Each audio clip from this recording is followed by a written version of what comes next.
क्योंकि मेरा भाई और मेरे से छोटा है, लेकिन इतना अहंकारी भाई किसी को भी भगवान ना दे। 4 दिन हो गए टिकट लिए, आज तक मेरे पास उसने ये फोन नहीं कर लिया, ना मेरे बच्चों को कह लिया, ना मेरे पास कोई फोन कर लिया कि भाई मेरे को टिकट मिल गया, आप मेरी मदद करो।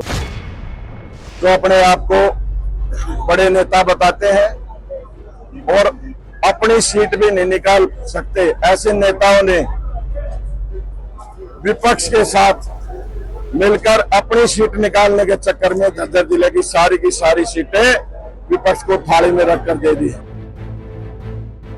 भाजपा में नेताओं की बगावत का आलम तो देखिए, छोटे भाई को मिली टिकट पर भी बड़े भाई ने बवाल काट दिया है। जी हाँ, ये है बहादुरगढ़ से पूर्व बीजेपी विधायक नरेश कौशिक, जिन्होंने अपने ही छोटे भाई दिनेश कौशिक को अहंकारी बताते हुए बीजेपी के खिलाफ मोर्चा खोल दिया। क्योंकि दिनेश कौशिक को बहादुरगढ़ से बीजेपी की टिकट मिल गई है। प्रत्याशियों की लिस्ट आने के बाद नरेश कौशिक ने आज कार्यकर्ताओं की बैठक बुलाई, जिसमें मंच पर न केवल नरेश कौशिक भावुक नजर आए, बल्कि मीडिया से बातचीत में ओपी धनखड़ से लेकर अपने छोटे भाई दिनेश कौशिक तक को जमकर घेरा। उन्होंने बिना नाम लिए ओपी धनखड़ को स्वयंभू नेता कहा और साथ ही ये भी कहा कि अपनी सीट जीतने के चक्कर में इन्होंने विपक्ष से मिलीभगत कर झज्जर जिले में ऐसे नेताओं को टिकट दिलवाई है जिनके पास कोई जनाधार नहीं है।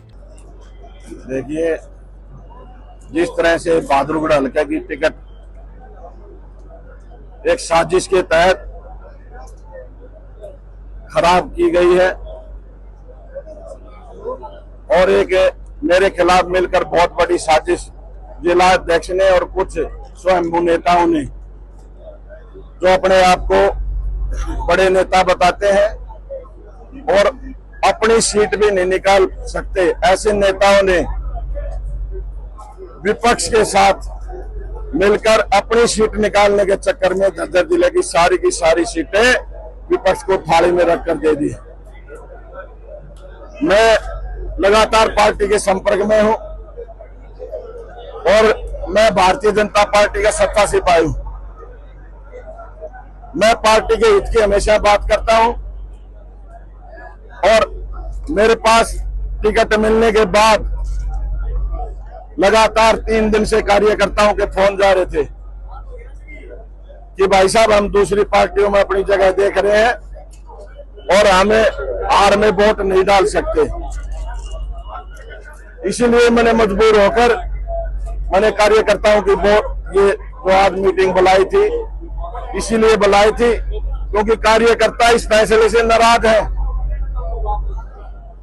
और नाराजगी का कारण भी है क्योंकि मेरा भाई और मेरे से छोटा है, लेकिन इतना अहंकारी भाई किसी को भी भगवान ना दे। 4 दिन हो गए टिकट लिए, आज तक मेरे पास उसने ये फोन नहीं कर लिया, ना मेरे बच्चों को कह लिया, ना मेरे पास कोई फोन कर लिया कि भाई मेरे को टिकट मिल गया, आप मेरी मदद करो, जबकि वो मेरे से छोटा है। तो इस तरह से कौन मदद करेगा? ना किसी कार्यकर्ता के पास कोई फोन गया। उसने तो एक ही बात कही थी कि मैं आपका राजनीतिक कार्य खत्म करूंगा, चाहे मैंने अपना घर बेचना पड़ो, तो कुछ भी बेचना पड़ो। और विपक्ष के जो मेरा भला नहीं चाहते थे, जो नेता मेरा भला नहीं चाहते थे, क्योंकि उनको पता था कि ये सीट झज्जर जिले में जीतने जा रही है भारतीय जनता पार्टी, वो नेता खुद यहां से लड़ना चाहते थे। मैंने उनको एक ही बात कही थी, भाई साहब, आप यहां से नहीं जीत सकते, आप अपने हल्के से लड़े।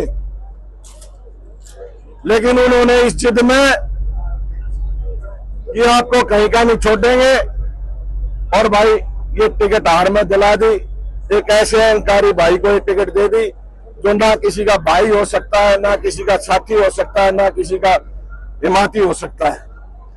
उसके पास जो बैठते हैं लोग, वो उसको 2 साल से लगातार लूट रहे हैं और उसको गलत गाइड कर रहे हैं।